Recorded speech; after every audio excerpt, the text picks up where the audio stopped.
संपूर्ण आमगाव विधानसभा क्षेत्रामध्ये देवरीला मागासलेला क्षेत्र समजत होते। देवरीमध्ये ही लीड लगातार ही मायनस होत होती। मागे लोकसभामध्ये 17,000 आम्ही मायनस होतो, परंतु या वेळेला प्रत्येक कार्यकर्त्यांनी एवढी मेहनत केली की प्रत्येक गावामध्ये प्रत्येक बुथावर आम्ही लीडवर आहोत आणि आम्हाला असं वाटतंय की संपूर्ण आमगाव विधानसभा क्षेत्रामध्ये जवळपास नाही तरी 40,000 मतांनी आम्ही निवडून येणार आहोत, एवढा आमचा विश्वास आहे। भारतीय जनता पक्षाचे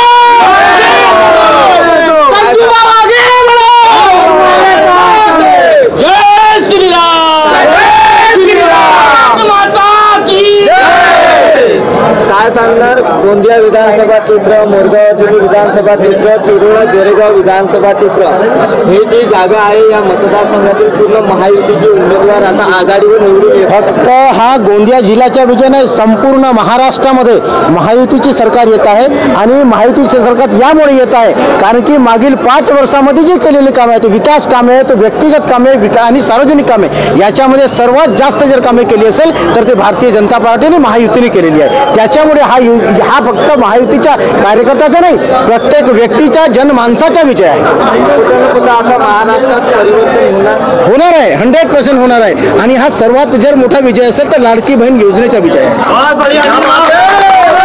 आपण महाराष्ट्रामध्ये बघितलं किंवा गोंदिया जिल्हा भंडारा जिल्ह्यामध्ये बघितलं तर महायुतीचे घटक दल यांनी संयुक्तरित्या ज्याप्रमाणे काम केलं आणि राष्ट्रवादी काँग्रेसने प्रफुल्लभाई पटेल, राजेंद्र जैन साहेब यांच्या मार्गदर्शनामध्ये एकतेनं काम केलं आणि कार्यकर्त्याची एकता ही आज मतदानाच्या माध्यमातून दिसली। त्याचप्रमाणे महिलांना लाडकी बहीण योजना, शेतकऱ्यांच्या योजना, या सर्व योजनेचा आज आणि सर्व कार्यकर्त्याचा आज हा मतदानाच्या माध्यमातून विजय आहे।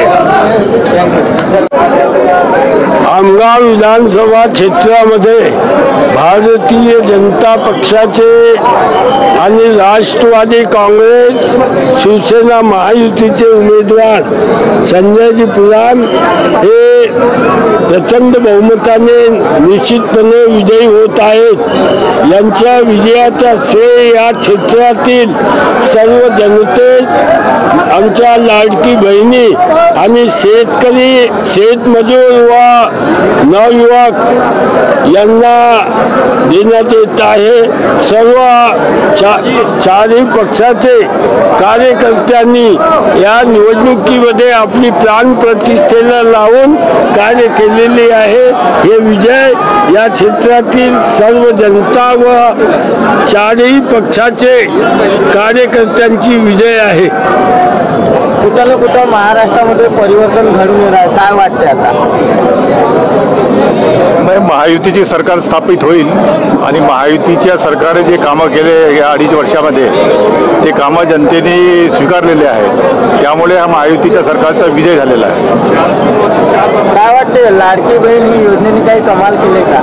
100% लाडकी बहीण योजनेचा भरपूर फायदा मिळालेला आहे युती शासनाला आणि युती शासना ही योजना पुढे पण राबवणार आहे असं आश्वासन दिलेलं आहे। लोकांनी फार विश्वास केलेला आहे। तेव्हा संजय पुराण 40,000हून अधिक मतांनी विजयी होईल अशी आशा आहे।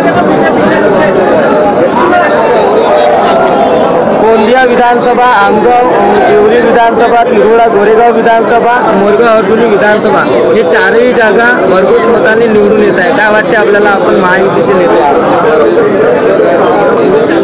महायुतीचे गोंदिया जिल्ह्यातले चारही उमेदवार विनोद अग्रवाल गोंदिया विधानसभा, संजय पुराण आमगाव देवरी विधानसभा, राजकुमार बडोले मोरगाव अर्जुनी विधानसभा आणि आमदार विजयजी रांगडाले तिरोडा विधानसभा हे भारी बहुमताने पुढे आहेत आणि हे नक्की निवडून येतील, याच्यात कुठलीही शंका नाही.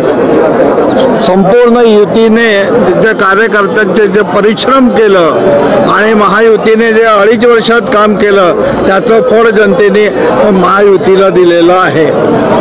काय वाटते 70 वर्षाच्या राजकारण एकीकडे करून काय वाटतं? ईश्वर के कंडीशन ये है, संजय पुरम एक अच्छा कैंडिडेट है, नौजवान है और आने वाला दिन में अपना पब्लिक सेवा अच्छा देंगे, जिसके लिए जनता जो है इनके पीछे हावी हो गया और ज़्यादा बहुमत से इनको जिताया और आने वाला दिन में संजय पुरम जी को मंत्री बनना चाहिए, यही हम लोग का आवेदन है. अरे ज्यादा लोगों की ले भी नहीं सकते लेकिन जैसा है वो ले रहे हैं. काय वाटते आपल्याला आता महाराष्ट्रात परिवर्तन होण्याची वेळ आलेली आहे. काँग्रेसचा नारा 70 वर्षाच्या कुठं न कुठं वायाला गेला. आता या 70 वर्षा कालखंडामध्ये 60 वर्ष काँग्रेस आणि 10 वर्ष बीजेपीची सेना यांची जर तुलना केली तर या 10 वर्षामध्ये युती शासनाने प्रत्येकाची आर्थिक स्थिती इतकी उंचावून दिलेली आहे, त्यामुळे गोरगरिबांवर सर्व श्रीमंत सर्व सुखावलेले आहेत, आर्थिक उत्पन्न वाढलेलं आहे आणि त्यामुळे याचाच हा परिणाम आहे की या महाराष्ट्रामध्ये महायुती सरकार अत्यंत बहुमताने निवडून सरकार स्थापन करीत आहे.